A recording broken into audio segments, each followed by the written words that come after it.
나는 언제나 평범한 아내이자 엄마였다. 남편은 성실하게 회사에 다녔고 아들은 대학 생활을 하며 제 몫을 다하고 있었다.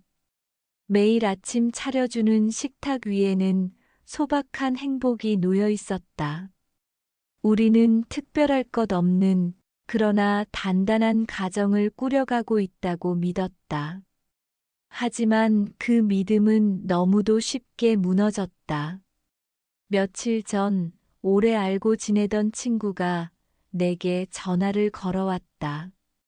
목소리는 평소와 달리 묘하게 흥분되어 있었다. 정원아, 내가 좀 전에 내 남편 봤어. 하얀 피부에 긴 머리 여자랑 호텔로 들어가는 걸 내가 두 눈으로 똑똑히 봤어. 순간 머릿속이 하얘졌다. 한동안 아무 소리도 들리지 않았다. 전화기 너머에서 친구가 뭐라 떠들어대는지 알 수조차 없었다. 가슴이 내려앉는 듯했고 손끝까지 차갑게 식어갔다. 그럴 리 없어, 그럴 리가. 내 안에서 두 개의 목소리가 싸웠다. 하나는 남편을 믿으라고 말했지만 다른 하나는 지금껏 의심하지 않았던 모든 일상을 뒤집어 엎으려 했다. 그날 밤 남편은 여느 때처럼 평온한 얼굴로 돌아왔다. 현관문을 열고 들어오는 그의 발걸음은 느긋했고 셔츠에는 낯선 흔적 하나 없었다. 그런데도 나는 웃어주지 못했다. 식탁에 마주 앉아 있는 내내 그의 눈빛 뒤에 감춰진 비밀을 캐내고 싶은 충동만이 들끓었다. 정말 호텔에 갔을까? 그 여자가 누구일까? 왜 나에겐 아무 말이 없는 걸까? 그때부터였다. 내 평범한 일상은 서서히 금이 가기 시작했다. 친구의 말은 머릿속을 떠나지 않았다. 출근길에 남편이 집을 나서는 뒷모습을 볼 때마다 의심이 고개를 들었다. 전화기를 붙잡고 있을 때도, 회사 야근이라며 늦게 들어올 때도 모든 행동이 수상하게만 보였다. 나는 그날 이후로 달라졌다. 남편이 퇴근 후 씻으러 들어가면 그의 재킷 안주머니를 뒤졌다. 서류 가방을 몰래 열어보고 휴대폰 알림음이 울릴 때마다 불안이 가슴을 파고들었다. 왜 비밀번호를 바꿨어? 하고 따져 묻는 순간에도 남편은 어리둥절한 표정을 지으며 대답했다. 비밀번호? 회사 보안 때문에 바꾼 거야. 도대체 왜 그래? 그의 말은 그럴듯했지만 내 귀엔 변명으로만 들렸다. 밤마다 잠을 이루지 못했다. 눈을 감으면 하얀 피부에 긴 머리 여자가 떠올랐다. 그녀가 남편 곁에 앉아 미소 짓는 모습, 남편이 그 미소에 반해 그녀의 손을 잡는 장면이 상상 속에서 생생하게 그려졌다. 나는 침대 위에서 몸을 뒤척이며 옆에 누운 남편의 숨결조차 낯설게 느꼈다. 혹시 입술 사이로 새어나온 말은 끝내 완성되지 못했다. 그저 심장만 쿵쾅거렸다. 나는 이미 평정심을 잃고 있었다. 한때 믿음으로 지탱되던 부부의 관계는 친구의 말 한마디로 삐걱대기 시작했다. 남편은 평소와 다름없이 일상을 살아가고 있었지만 내 눈에는 모든 것이 위장된 연극처럼 보였다. 며칠 뒤 나는 결국 친구를 다시 불러내 물었다. 그 여자, 내가 진짜 본 거 맞지? 친구는 확신에 찬 목소리로 고개를 끄덕였다. 정말이야. 나도 믿고 싶지 않았는데. 내가 직접 확인하는 게 좋을 거야. 그 말은 불안에 기름을 부었다. 내 마음 속에는 이제 혹시가 아니라 분명이라는 확신이 자리 잡기 시작했다. 그날 밤 나는 거울 앞에 서서 내 얼굴을 오래 바라봤다. 피곤에 찌든 눈과 늘어진 어깨, 젊고 매혹적일 거라는 그 여자의 모습과는 비교조차 되지 않는 초라함이 드러났다. 내가 부족한 걸까? 입술이 떨렸고 눈물이 흘러내렸다. 균열은 그렇게 조용히 그러나 깊게 내 안에서 시작되고 있었다. 며칠을 고민하다 나는 결국 결단을 내렸다. 확인해야 해. 그렇지 않으면 미쳐버릴 거야. 남편이 출근한 지 얼마 되지 않아 나는 택시를 타고 그의 회사 앞으로 향했다. 차창 밖으로 스쳐 지나가는 풍경은 눈에 들어오지 않았다. 머릿속은 온통 그 여자에 대한 상상으로 뒤엉켜 있었다. 하얀 피부, 긴 머리 디자인 실장이라던가 심장이 미친 듯이 뛰었다. 회사 건물 앞에 서자 두 다리가 얼어붙는 듯 했다. 입구를 지키는 경비원의 시선이 내게 꽂혔지만 나는 개의치 않고 안으로 걸어 들어갔다. 로비의 공기는 차갑고 낯설었다. 잠시 후 사람들이 335 엘리베이터에서 쏟아져 나왔다. 그 가운데서 내 눈에 띈 건 바로 그녀였다. 긴 머리가 어깨를 스치며 빛났고 흰 블라우스가 마치 도발하듯 눈부셨다. 저 여자야 나는 속삭이듯 중얼거렸다. 그리고 이성은 단숨에 무너졌다. 나는 달려가 그녀의 머리채를 거칠게 움켜쥐었다. 내가 그 여자지. 내 남편이랑 호텔에 들어간 여자. 비명과 동시에 사무실은 아수라장이 되었다. 동료들이 놀라 달려왔고 여기저기서 수군거림이 터져나왔다. 뭐야, 무슨 일이야? 사장님 부인이래. 저 여자 디자인 실장이잖아. 머리채를 붙잡힌 여직원은 얼굴이 일그러졌다. 저 아니에요. 오해예요. 그녀는 몸부림쳤지만 나는 놓아주지 않았다. 그때 익숙한 목소리가 날 불렀다. 여보, 여기서 뭐 하는 거야? 남편이었다. 그는 다급히 달려와 내 팔을 붙잡았다. 하지만 나는 더 크게 소리쳤다. 변명하지 마. 다 들었어. 내가 이 여자랑 호텔에 들어갔다고. 남편의 얼굴이 분노와 당혹으로 일그러졌다. 도대체 무슨 소리야? 사람들의 시선은 우리에게 쏠려 있었고 사무실 공기는 숨막히게 무거웠다. 누군가는 휴대폰으로 영상을 찍는 듯 했고 누군가는 입을 막고 웃음을 참는 것 같았다. 나는 이 모든 상황이 수치스러웠지만 멈출 수 없었다. 내 마음은 이미 불신과 분노로 가득 차 있었기 때문이다. 나는 스스로 제어할 수 없는 감정의 화신이 되어 있었다. 나는 진실을 밝히고 싶었지만 정작 그 방법은 파괴적이었다. 남편은 그녀를 붙잡고 진정시키려 했으나 상황은 이미 걷잡을 수 없었다.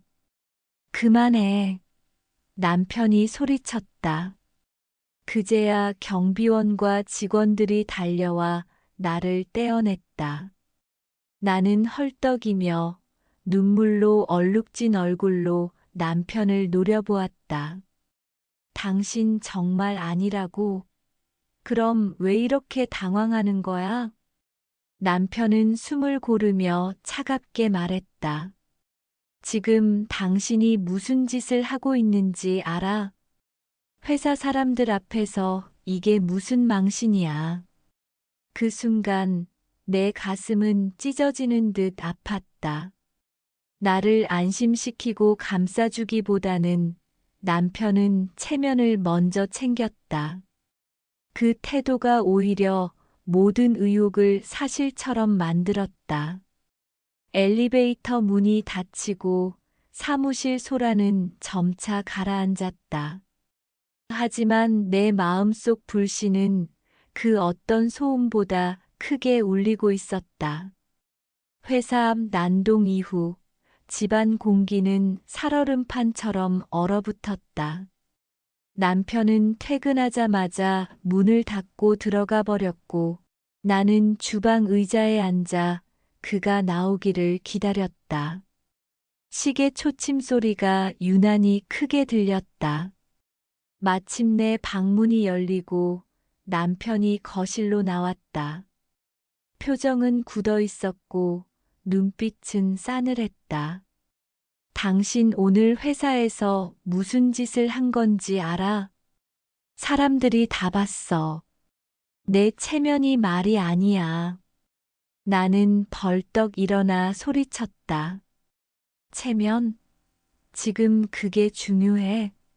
내가 들은 게 있는데 당신은 왜 해명은 안 하고 그 여자부터 감싸는 거야?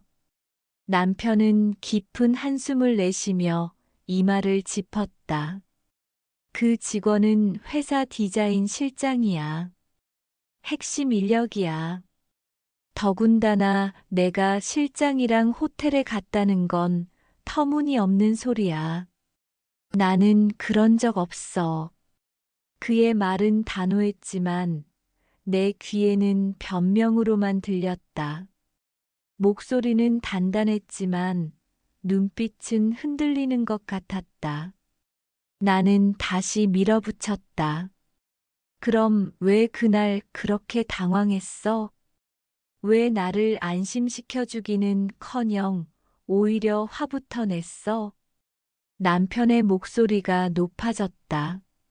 내가 회사까지 와서 머리채를 잡고 난동을 피우는데 그 상황에서 내가 무슨 말을 할 수 있었겠어? 내 말은 들으려 하지도 않고 눈이 뒤집혀 있던데. 나는 입술을 깨물었다. 그의 말이 맞는 부분도 있었지만 내 안의 불씨는 멈추지 않았다. 머릿속에서는 계속 친구의 말이 메아리 쳤다. 내가 직접 봤다. 내 남편이 그 여자랑 호텔에 들어가는 걸. 잠시 침묵이 흘렀다. 남편은 팔짱을 끼고 고개를 저었다. 이 문제는 당신이 만든 거야. 누군가 잘못된 말을 퍼뜨린 걸. 내가 고지곳대로 믿고 있는 거지. 제발 정신 좀 차려. 그 말은 마치 내게 책임을 돌리는 듯 했다. 나는 억울했고 배신감이 치밀어 올랐다. 정말 아니라고? 죽을 때까지 나한테 숨길 거야? 남편은 더 이상 대꾸하지 않았다. 방으로 들어가 문을 닫았다. 문이 닫히는 순간 내 가슴은 쿵 내려앉았다. 우리 부부의 갈등은 이미 걷잡을 수 없었다. 남편은 억울함을 호소했지만 동시에 회사의 체면과 직원을 감싸는 태도로 신뢰를 잃어갔다. 나는 불신과 불안 속에서 남편의 모든 말을 거짓으로 받아들였다. 서로의 진심은 닿지 않았고 벽만 더 높아졌다. 나는 혼잣말처럼 중얼거렸다. 당신은 끝까지 그 여자를 지켜주겠다는 거네. 결국 나는 혼자인 거야. 그날 밤 남편은 거실로 나오지 않았다. 나는 불 꺼진 방 문 앞에서 한참을 서 있다가 결국 주저앉아 울음을 터뜨렸다. 남편과의 대화는 끝내 벽에 부딪혔다. 그의 눈빛 속에서 따뜻함은 사라지고 차가운 의심과 피로만이 남아 있었다. 나는 혼자가 된 듯한 기분에 사로잡혔다. 그때 곁에 다가와 준 사람이 있었다. 오래된 친구 윤정이었다. 정원아, 너 요즘 얼굴이 왜 그래? 무슨 일 있어? 윤정의 물음에 나는 울컥 눈물을 쏟아냈다. 회사에서 있었던 일, 친구에게 들은 소문, 남편의 태도까지 모든 걸 쏟아내자 그녀는 조용히 내 손을 잡았다. 내가 봐줄게. 너 알잖아. 나 무당이잖아. 기도도 하고 사람들 일도 많이 풀어줬어. 내 남편 옆에 뭔가 안 좋은 기운이 붙은 게 틀림없어. 윤정의 말은 이상하게도 내 마음에 안도감을 주었다. 남편의 배신이 아니라 기운의 문제라면 내가 어쩌면 막을 수 있지 않을까 하는 희망이 피어올랐다. 며칠 뒤 윤정은 내 집에 자주 드나들기 시작했다. 향을 피우고 주문을 읊조리며 내 앞에서 진지한 표정을 지었다. 정원아, 조심해야 해. 내 남편 옆에 여자의 그림자가 보여. 내가 막아주지 않으면 곧 내 자리를 빼앗길 거야. 그 말은 불길했지만 동시에 내 불안을 정당화하는 듯 했다. 나는 고개를 끄덕이며 물었다. 그럼 어떻게 해야 해? 윤정은 잠시 망설이다가 입술을 열었다. 부적이 필요해. 그리고 굿도 하고. 돈이 조금 들긴 하지만 내 남편을 지키고 싶다면 그게 유일한 길이야.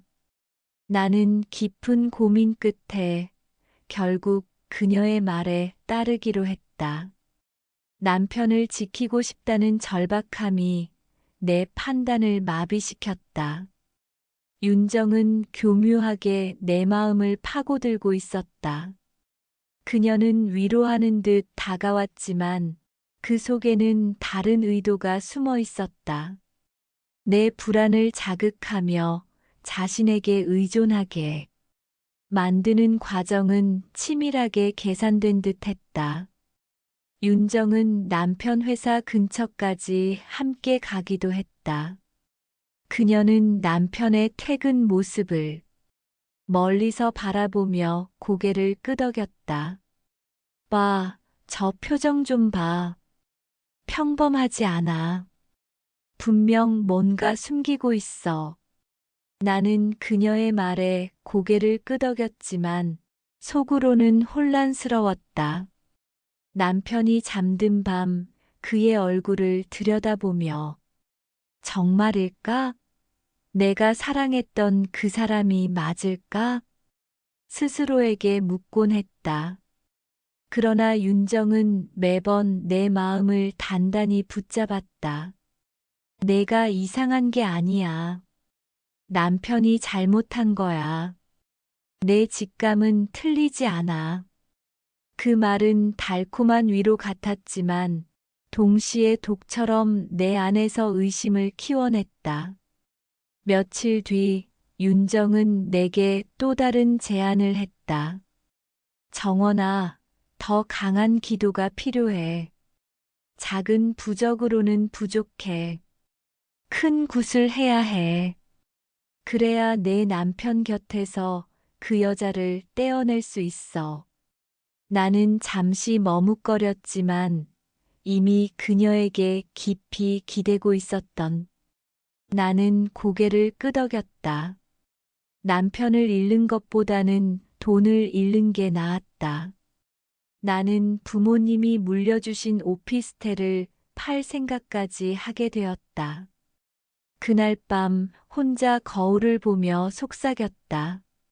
나는 단지 우리 가정을 지키고 싶을 뿐이야. 그게 잘못일까? 그러나 거울 속 내 얼굴은 점점 지쳐갔고 눈빛은 두려움과 불신으로 얼룩져 있었다. 윤정은 깊은 밤 홀로 방 안에 앉아 있었다. 창문 틈으로 스며든 달빛이 그녀의 얼굴을 비추고 있었다. 눈을 감은 채 낮은 숨소리를 내뱉던 그녀는 불현듯 오래된 기억 속으로 빠져들었다. 15년 전 그녀는 지금 정원의 남편 민호와 사랑하는 연인이었다. 그때의 민호는 젊고 열정적이었으며 무엇보다도 그녀를 향한 눈빛이 뜨거웠다. 두 사람은 함께 미래를 약속했고 윤정은 그 약속이 영원하리라 믿었다. 그러나 운명은 잔인했다. 윤정은 알 수 없는 신병에 시달리기 시작했다. 밤마다 찾아오는 발작과 환청, 설명할 수 없는 두통과 불면. 병원에서는 원인을 찾지 못했고 그녀는 점점 무너져 갔다. 미안해 민호야. 나는 더 이상 내 옆에 있을 수가 없어. 그녀는 눈물을 흘리며 떠났다. 민호를 위해서라고, 그의 인생을 망치고 싶지 않아서라고 스스로를 위로했지만 사실은 버려졌다는 공허감이 그녀의 가슴을 파고들었다. 시간이 흘러 윤정은 무속인의 길을 걷게 되었다. 신병이라 불리던 그 아픔이 결국 그녀를 무속으로 이끌었다. 처음에는 거부했지만 이내 그것이 자신의 운명이라고 받아들였다. 그렇게 수많은 사람들을 만나며 그녀는 삶을 버텼다. 그러던 어느 날 우연히 찾아온 손님이 있었다. 윤정은 손님이었던 정원과 대화를 나누는 중 남편 이름을 듣고는 충격에 빠졌다. 민호? 머릿속에서 기억의 파편이 쏟아졌다. 그녀가 사랑했던 남자, 그리고 떠나보냈던 그 이름. 그는 이제 다른 여자의 남편이 되어 있었다. 그 순간 그녀의 마음속 깊은 곳에서 잊었던 감정이 되살아났다. 그리움, 질투, 그리고 빼앗긴 것을 되찾고 싶다는 집착. 윤정은 정원의 불안한 눈빛을 보며 속으로 다짐했다. 다시 돌려받을 거야. 민호는 아직 내 거야. 그녀는 교묘하게 정원의 약점을 파고들기 시작했다. 불륜의 의심을 부추기고 기도와 부적을 핑계 삼아 그녀의 곁을 지켰다. 민호 곁에 가까이 다가가기 위해서였다. 윤정의 계획은 치밀했다. 그녀는 정원을 불안과 공포에 가두어 두고 그 틈을 비집고 들어가 옛 연인 곁으로 다가가려 했다. 겉으로는 친구이자 조언자였지만 속마음은 복잡한 욕망으로 일렁이고 있었다. 어느 날 밤 윤정은 혼잣말로 속삭였다.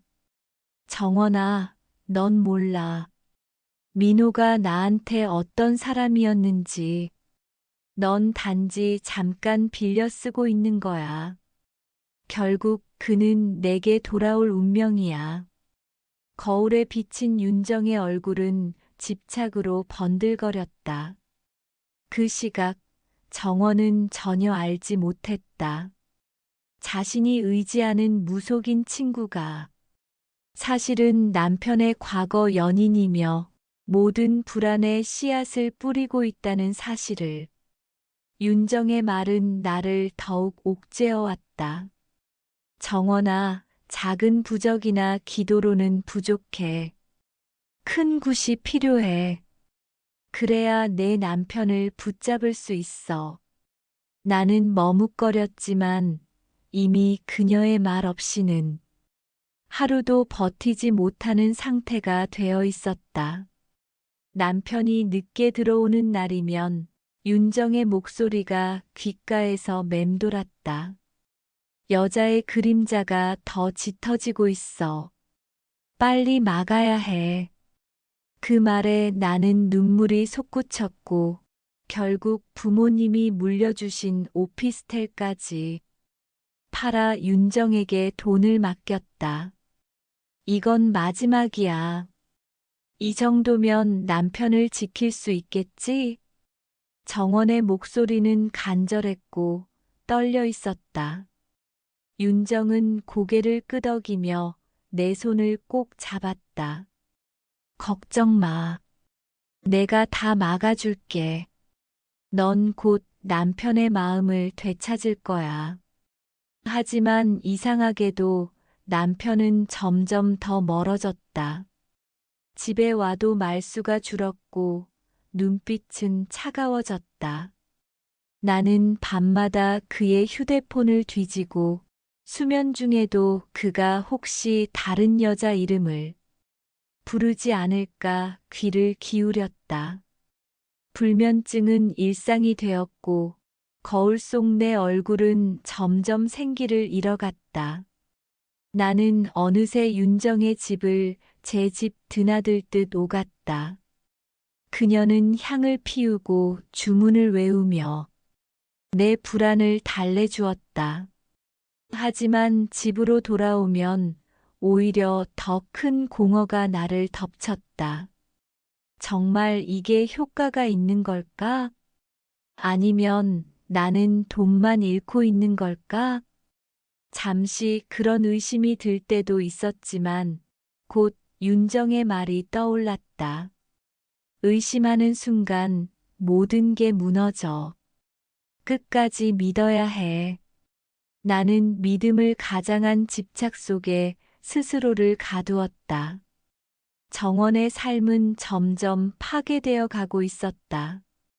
재산은 줄어들고 건강은 무너져 갔으며 가정은 점점 더 멀어지고 있었다. 그녀가 애써 지키려던 남편과의 관계는 역설적으로 그녀의 행동 때문에 더욱 무너져 내리고 있었다. 어느 날 남편은 결국 폭발했다. 여보, 도대체 언제까지 이럴 거야? 하루 종일 내 휴대폰을 뒤지고 회사 사람을 의심하고 이제는 재산까지 다 팔아먹었다고. 이게 정상이라고 생각해? 나는 울먹이며 대답했다. 내가 다 당신을 위해서 한 거잖아. 그 여자한테서 당신을 지켜내려고. 남편은 냉정하게 고개를 저었다. 그 여자는 그냥 내 직원일 뿐이야. 오히려 지금 내 삶을 망치고 있는 건 바로 너야. 그 말은 칼날처럼 내 가슴을 베었다. 나는 한동안 말을 잃고 그를 바라보다 결국 흐느끼며 바닥에 주저앉았다. 그날 밤 윤정을 찾아가 하소연했다. 남편이 날 미쳤다고 해. 내가 오히려 모든 걸 망치고 있다잖아. 윤정은 눈을 지그시 감고 한참 후에 입을 열었다. 정원아, 이제 선택해야 해. 남편을 끝까지 붙잡을 건지 아니면 그 여자가 빼앗아 가도록 내버려 둘 건지. 나는 윤정의 말에 다시 한번 흔들렸다. 이미 되돌아갈 수 없는 강을 건넌 듯한 기분이었다. 남편은 내 곁에서 멀어지고 있었고 윤정만이 나를 위로해주고 있었다. 하지만 그 위로 속에 숨어 있는 것이 집착과 조종이라는 사실을 나는 여전히 알지 못했다. 그리고 나는 몰랐다. 내가 의지하는 윤정이야말로 내 남편의 과거 연인이자 모든 불안의 씨앗을 뿌린 장본인이라는 것을. 거울 속 내 얼굴은 낯설 만큼 초라해져 있었다. 나는 중얼거렸다. 이게 정말 사랑을 지키는 길일까? 아니면 나 스스로 무너지고 있는 걸까? 밤새 뒤척이다가 나는 새벽녘에 문득 한 생각에 사로잡혔다. 처음 소문을 전해준 사람은 누구였지? 그 호텔 목격담은 왜 늘 내가 봤다로만 끝났지? 머릿속 어디선가 작은 균열이 다시 한번 났다. 그 균열 사이로 미세한 의심이 스며들었다. 그리고 그 의심은 신기하게도 윤정의 이름에 닿았다. 아침 커피 한 모금을 넘기며 나는 휴대폰을 들여다봤다. 통화 목록, 메시지, 계좌이체 내역. 윤정에게 송금한 거액들이 규칙적인 간격으로 찍혀 있었다. 화면 속 숫자들은 내 숨을 조였고 손등 위로 식은 땀 한 줄기가 미끄러졌다. 이게 정말 굿의 대가였을까? 아니면 그날 오후 나는 남편의 회사 근처 카페로 윤정을 불렀다. 향을 묻힌 듯한 그녀의 외투, 촉촉한 미소, 낮고 부드러운 목소리. 내게 수없이 안도를 가져다 준 그것들이 묘하게 서늘하게 느껴졌다. 윤정아, 그날 호텔에서 본 여자가 정말 그 디자인 실장이 맞았을까? 내가 조심스레 묻자 윤정은 아주 짧게 그러나 분명히 멈칫했다. 정원아, 왜 갑자기 그런 걸 물어? 내 직감이 틀리지 않았다니까. 내가 다 봤어. 내 기도에서 그림자가. 기도 말고 눈으로요. 나는 끊어 말했다. 내가 직접 봤어? 윤정의 미간이 아주 조금 찌푸려졌다가 풀렸다. 그녀는 상냥한 미소를 띠고 내 손을 덮었다. 정원아, 중요한 건 증거가 아니야. 기운이 말해. 내 남편 옆 여자 그림자. 증거가 중요해. 내가 손을 빼며 낮게 말했다. 그래서 확인해 봤어. 그날, 내가 난동을 부렸던 바로 그날. 몇 시간 전 나는 혼자 회사 로비를 다시 찾았다.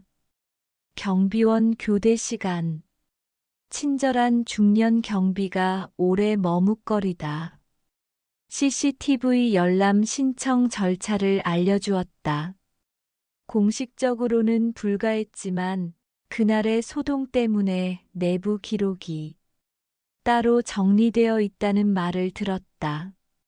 담당자에게 사정했고 나는 마침내 짧은 영상의 캡처 몇 장을 받을 수 있었다. 나는 휴대폰 화면을 켰다. 로비에 들어오는 사람들, 엘리베이터 앞에서 통화하는 남편, 그리고 긴 생머리를 묶어 올린 흰 블라우스의 여자가 화면을 가로지른다. 하지만 그 뒤 장면에서 그 여자는 동료 2명과 함께 미팅룸으로 들어갔다. 시간표가 오차없이 찍혀 있었다. 호텔? 그날 그런 장면은 없었다. 윤정의 눈동자가 요동쳤다. 이건 조작일 수도 있어. 회사 사람들끼리. 그리고 더 있어. 나는 심호흡했다. 그날 호텔이라는 단어를 내게 처음 말한 사람은 너야. 내 친구에게 본 것 같다고 속삭인 사람도 그 친구에게 다시 내게 전하라고. 부추긴 사람도 너였지? 잠시 카페의 소음이 한껏 크게 들렸다가 물러났다. 지나가는 컵의 달그락, 에스프레소 뽑는 소리, 사람들의 웃음소리. 윤정은 시선을 내 곁 어딘가에 걸어둔 채 침묵했다. 그리고 아주 천천히 내 쪽으로 눈을 돌렸다. 내가 몰랐으면 좋았을 텐데. 그녀가 속삭였다. 나는 내가 좋은 사람이었으면 했어. 하지만 내가 얻은 건 모두 내 것이 될 수도 있었어. 민호를 말하는 거야? 내 목소리가 떨렸다. 윤정은 고개를 끄덕였다. 그는 원래 내 사람이었어. 내가 나타나지 않았다면 시간이 우리를 다시 데려왔을 거야. 신이 날 데려가려 했을 때 나는 그를 놓았지. 그런데 그는 내 곁으로 갔고 너는 내 자리를 빼앗았어. 말끝에서 그녀의 눈빛엔 오래된 슬픔과 날선 욕망이 동시에 떨렸다. 나는 그제야 이해했다. 내가 의지했던 손길이 사실은 내 발목을 붙잡고 있던 사슬이었다는 것을. 그리고 그 사슬의 첫 고리는 15년 전 그녀의 이별에서 비롯되었음을. 그래서 나를 부숴서라도 되찾고 싶었어? 내가 물었다. 부순 건 내가 아니라 너 자신이야. 윤정의 미소가 스쳤다. 나는 다만 내가 이미 품고 있던 불안을 조금 키웠을 뿐. 씨앗은 내 안에 있었고 나는 물을 주었어. 숨이 막혔다. 나는 자리에서 일어날 뻔하다가 겨우 몸을 눌러 앉혔다. 맞다. 씨앗은 내 안에 있었다. 믿음 대신 불안을 택한 손, 확인 대신 상상을 부여잡은 눈, 대화 대신 의심으로 얼룩진 입술. 나는 손등을 내려다보았다. 윤정에게로 흘러간 거액의 송금 내역이 서늘하게 떠올랐다. 그날 저녁 나는 집으로 돌아가 남편에게 모든 걸 털어놓았다. CCTV 캡처, 통화 기록, 송금 내역, 그리고 방금 전 윤정과의 대화까지. 거실 공기는 차갑고 남편의 턱선은 딱딱하게 굳어 있었다. 그래서 그동안의 소라는 남편이 아주 낮게 물었다. 내가 만든 거였어. 입술이 부르르 떨렸다. 아니, 우리가 만든 거야. 내 불안, 윤정의 집착, 그리고 당신의 차가움이 함께. 남편은 고개를 저었다. 차가움? 나는 방어했어. 회사, 직원, 내 일. 내가 선을 넘을수록 나는 더 뒤로 물러설 수밖에 없었지. 잠시 침묵. 하지만 그래. 나도 인정할게. 안심시키는 대신 체면부터 챙겼고 설명하는 대신 화부터 냈어. 그건 내 잘못이야. 그의 목소리는 담담했지만 눈빛엔 깊은 피로가 괴어 있었다. 우리는 한동안 아무 말도 하지 못했다. 소파와 탁자 사이의 공백이 몇 달치 계절처럼 멀게 느껴졌다. 이제 어떻게 할까? 내가 물었다. 남편은 길게 숨을 내쉬었다. 정원아, 상처가 너무 깊어. 회사에서의 그날, 반복된 의심, 밤마다 휴대폰을 뒤지는 손. 나도 내가 두려워졌어. 그리고 내가 내 곁에서 사라진 신뢰를 나는 되돌리는 방법을 모르겠다. 그 말은 사실상의 이별 통보였다. 나는 고개를 끄덕였다. 눈물이 맺혔지만 더는 울지 않으려 애썼다. 울음은 이제 무언가를 되돌려주지 않는다는 걸 나는 충분히 배웠다. 며칠 뒤 우리는 변호사를 만났다. 상담실의 공기는 무미건조했고 펜 끝에서 스치는 종이의 소리만 들렸다. 내가 스스로 끌어안은 결과였다. 마지막 서류에 서명을 마치고 일어섰을 때 복도 끝 유리창 밖으로 늦여름 햇살이 쏟아져 내렸다. 나는 그 빛 속에서 윤정의 얼굴을 떠올렸다.